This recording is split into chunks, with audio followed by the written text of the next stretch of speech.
अस्सलामुअलैकुम नाज़रीन, मैं हूं अदीका अहमद और आज मैं मौजूद हूं एक ऐसी पाकिस्तान की नामवर शख्सियत के साथ जिन्होंने ना सिर्फ ड्रामा, थिएटर, फिल्म और रेडियो में अपना लोहा मनवाया बल्कि पूरी दुनिया में भी पाकिस्तान का नाम रोशन किया।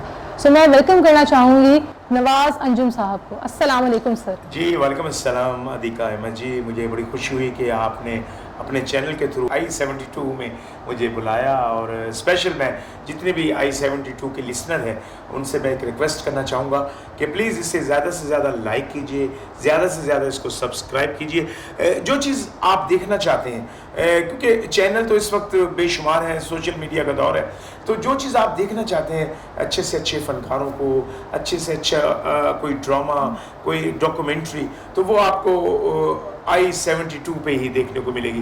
तो इसलिए मैं कह रहा हूँ कि इसको ज़्यादा से ज़्यादा लाइक कीजिएगा। तो जनाब इनकी मोहब्बतों का अंदाज़ा अपने चैनल के साथ ये है कि इस्लामाबाद से स्पेशल अदीका अहमद साहबा अपने कैमरे और ख़ुद आई हैं और मुझे अलहमरा 2 में आगे इन्होंने रंगे हाथों पकड़ा है कि इंटरव्यू लिया जाए। जी बड़ा अच्छा लगा आपसे अदीका जी।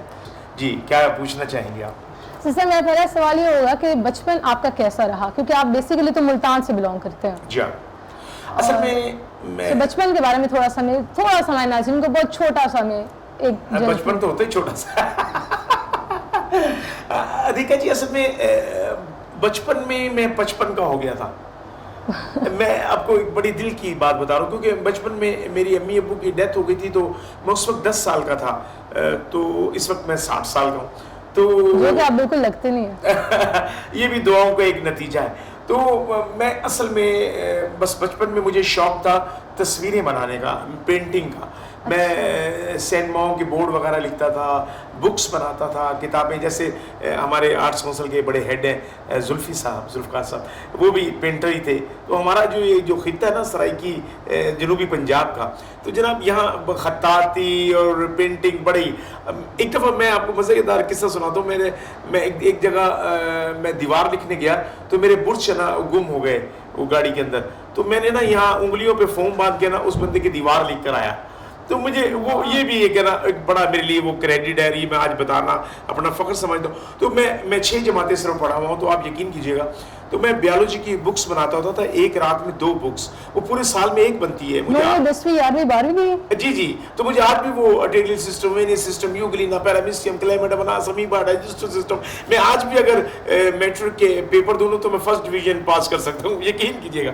लेकिन बस मुझे स्कूल छोड़ना पड़ा, क्योंकि छोटे छोटे बहन भाई थे, तो उनको तैयार करना सुबह। फिर मेरे मुल्तान में तेल इत्र की दुकान हुआ करती थी, तो मेरी बनाई हुई पेंटिंग्स ना, मेरी बनाई हुई जो कब से आपने तेल इत्र का काम स्टार्ट किया? ये मेरे अब्बू करते थे, मेरे अब्बू की दुकान थी। तो जब अब्बू और अम्मी की जब डेथ हुई है, तो मुझे वो दुकान मुझे संभालनी पड़ी। 10 साल के थे? मैं 10-11 साल का था। तो 10-11 साल में आप उस दुकान पे? मैं बैठने लगे। मेरा एक छोटा भाई था, उससे 2 छोटी बहनें थी, हम 4 बहन भाई थे।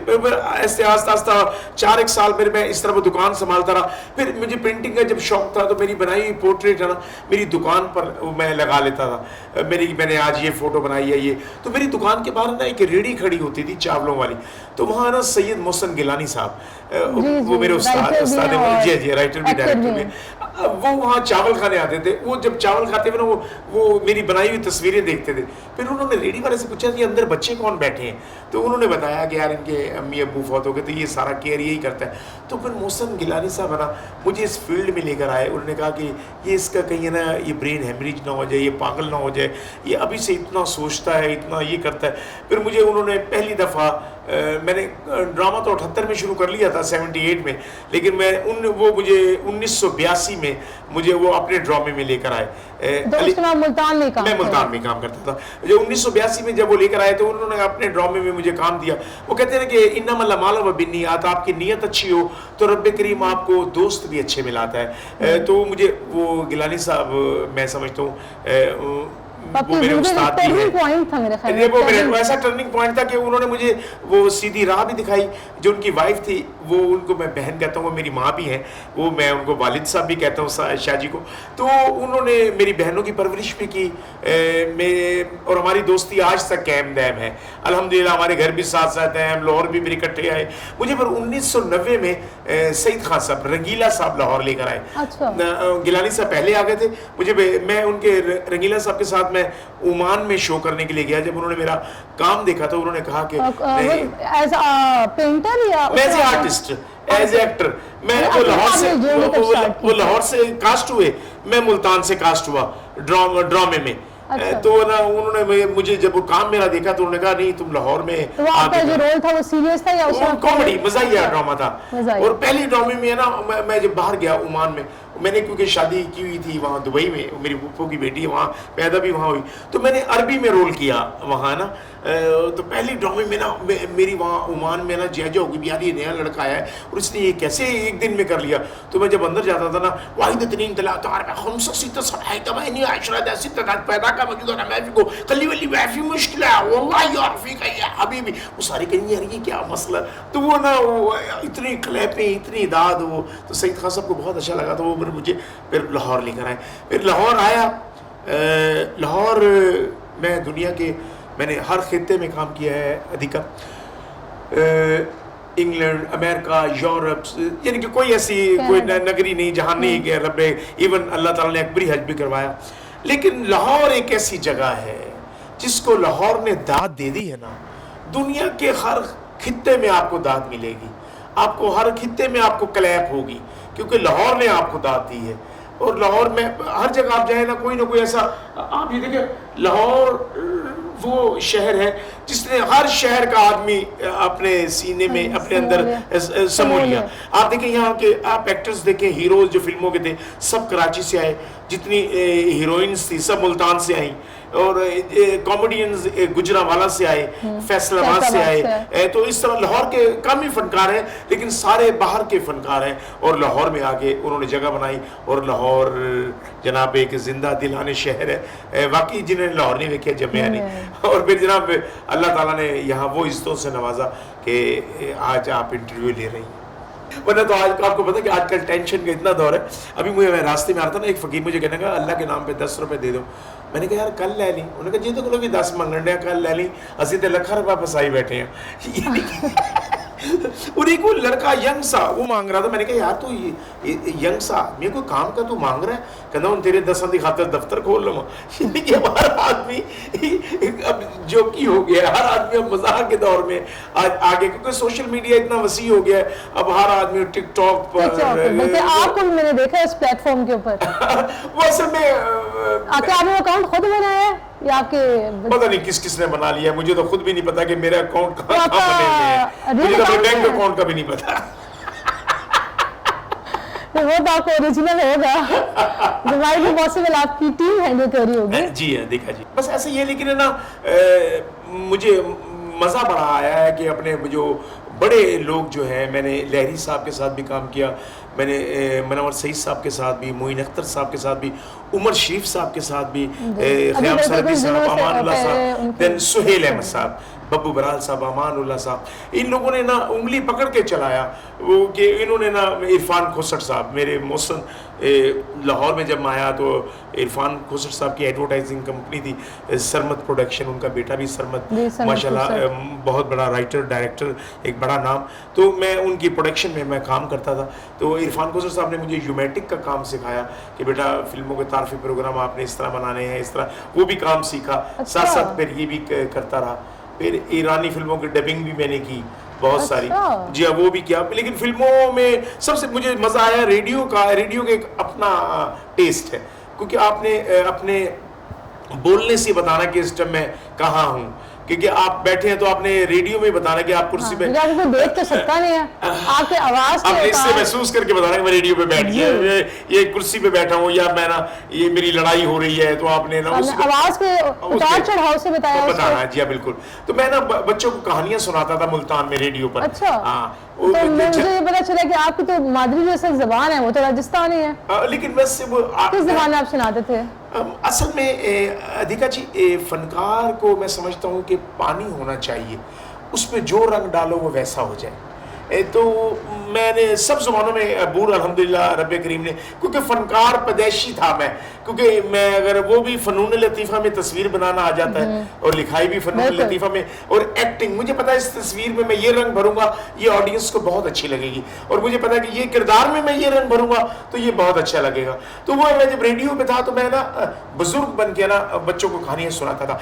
अरे प्यारे बच्चों, एक दफ़ा का जिक्र है, मैं आपको क्या बताऊं कि जब मैं जा रहा था धर्मजिला धरकूचा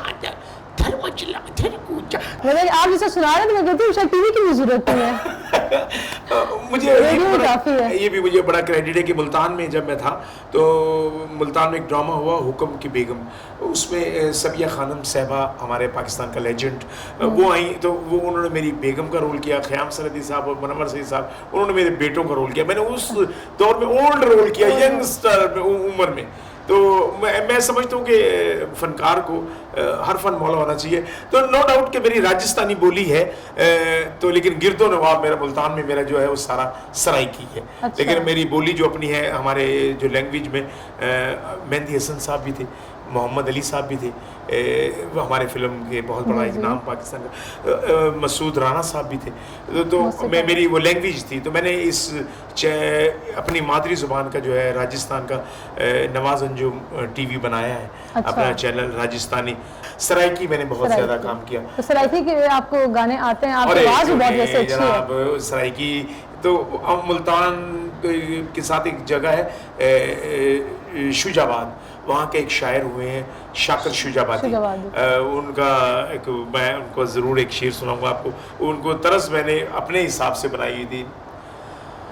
जेड़ा गम यार रखी बात वो सजन करे दे रह गए,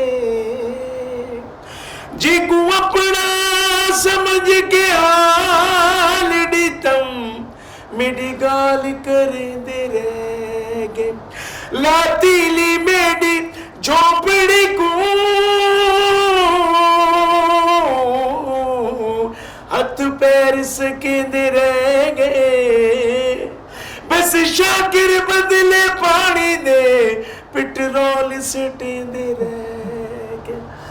तो ये हमारी सराइकी एक, तो मैं जब रेडियो कर रहा होता हूँ तो मैं मुझे क्योंकि हर सूबे से मैं सुना FM 89.4 मैं करता हूँ, तो चारों सूबे पाकिस्तान के जो है वहाँ से कॉल जब आती है ना, जब हिंदको में आती है ना, क्या करने हो पापा जी, ऐसे क्या होना पे आता है, मिकी गल सुनो पापा जी, मिकी तुसा ऐ सुनाओ ना ऐ दसो, तो फिर मैं उसकी लैंग्वेज में उनको जवाब देता हूँ। कौन सी ज़बानों पे बूढ़ हासिल जितनी भी, तो मेरा नाम जैसे सिंध से आता है, अदा बात ये है मैं जो बता रहा हूँ, तो बात बाबा, तो वो लोग ना बहुत मजा इस चीज का लेते हैं कि हम जिस जुबान में इसको उनको सवाल कर रहे हैं जवाब भी हमें उसी लैंग्वेज में है ना।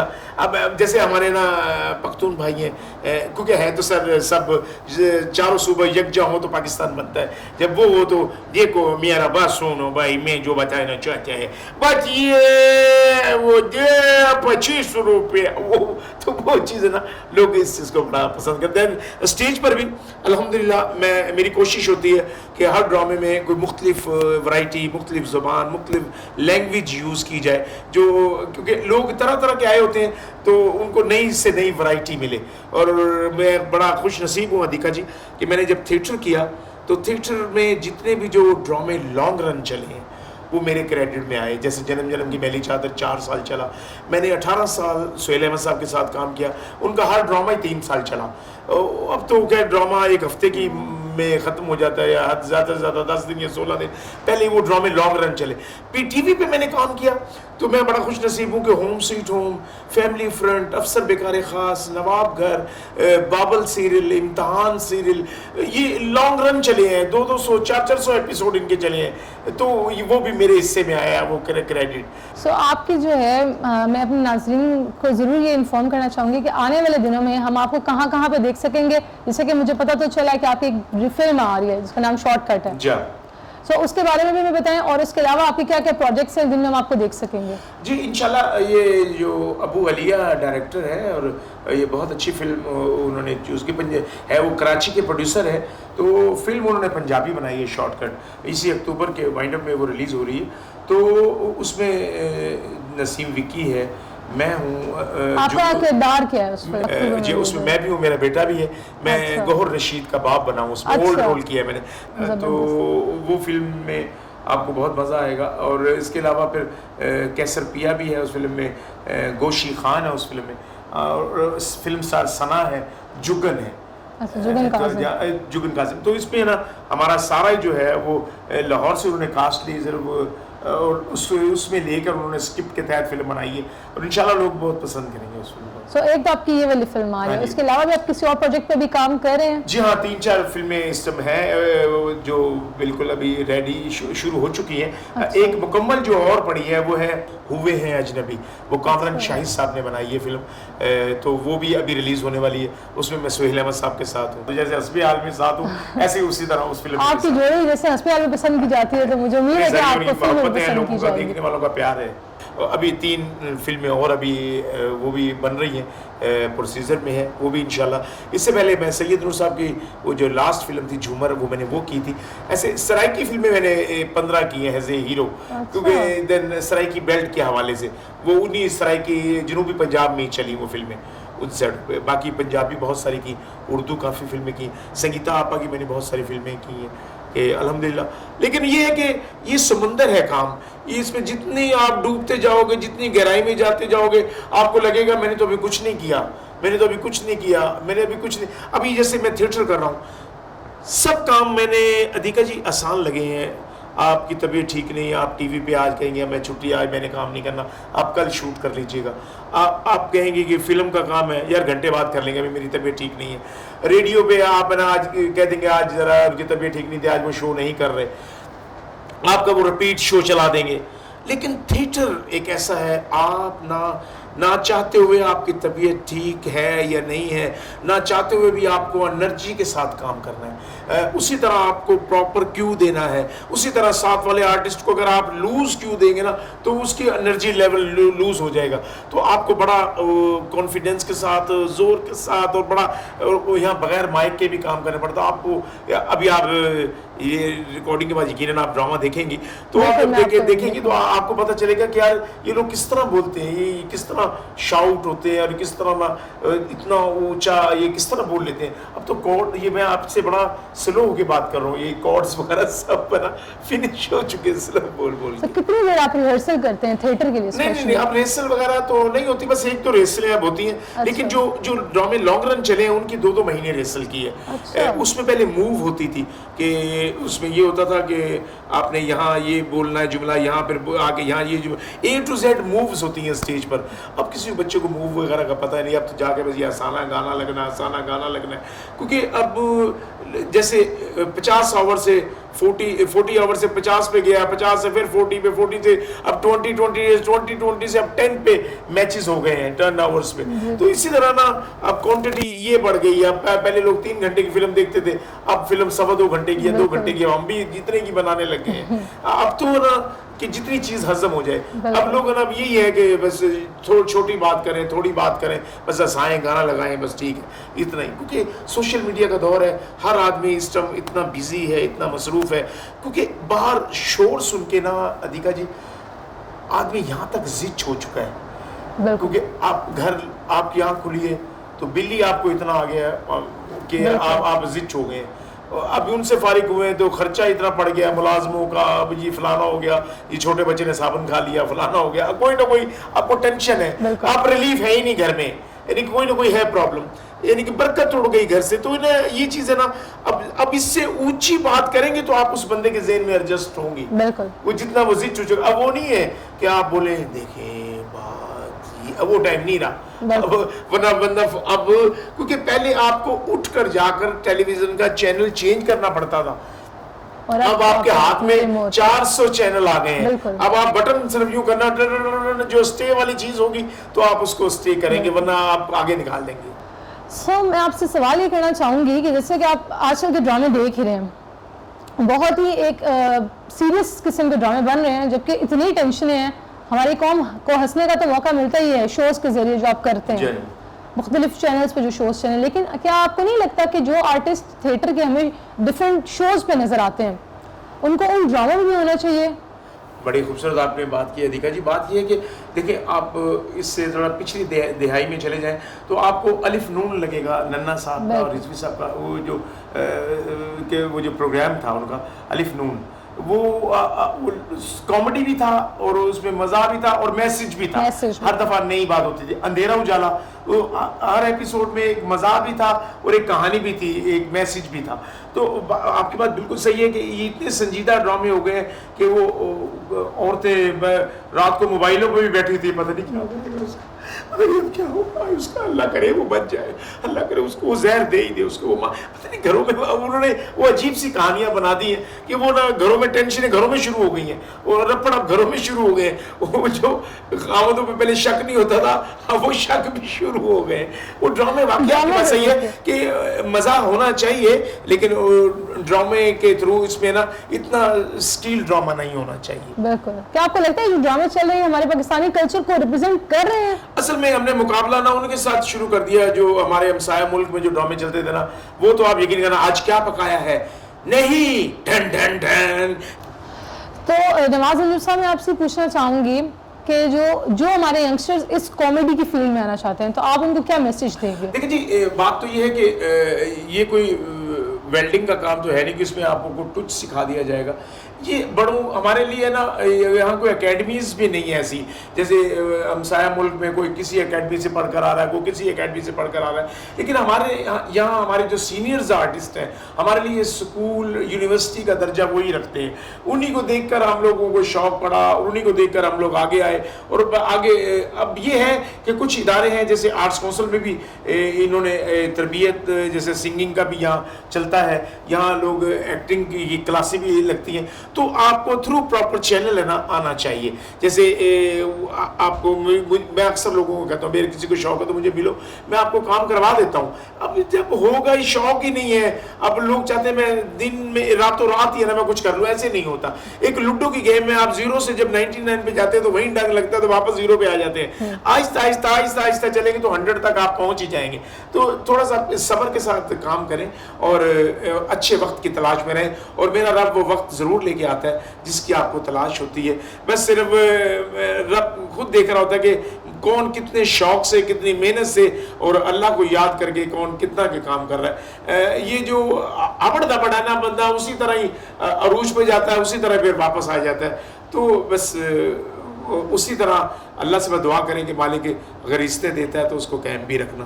तो मैं अपने तमाम उन दोस्तों को जो आना चाहते हैं इस फील्ड में मोस्ट वेलकम। अच्छा है, आना चाहिए, क्योंकि सोशल मीडिया का दौर है, लोग पढ़े लिखे आ रहे हैं, तो ये मोहब्बत का दौर है।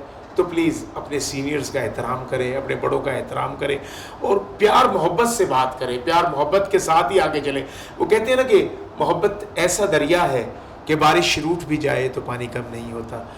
सर, मैं अब इजाज़त चाहूँगी और बहुत शुक्रिया सर आपके टाइम का। और अब हम आपका और टाइम बिल्कुल भी नहीं लेंगे, क्योंकि आपने जो है थिएटर करने जाना है। बहुत सारी मोहब्बतों के साथ इजाज़त चाहता हूँ।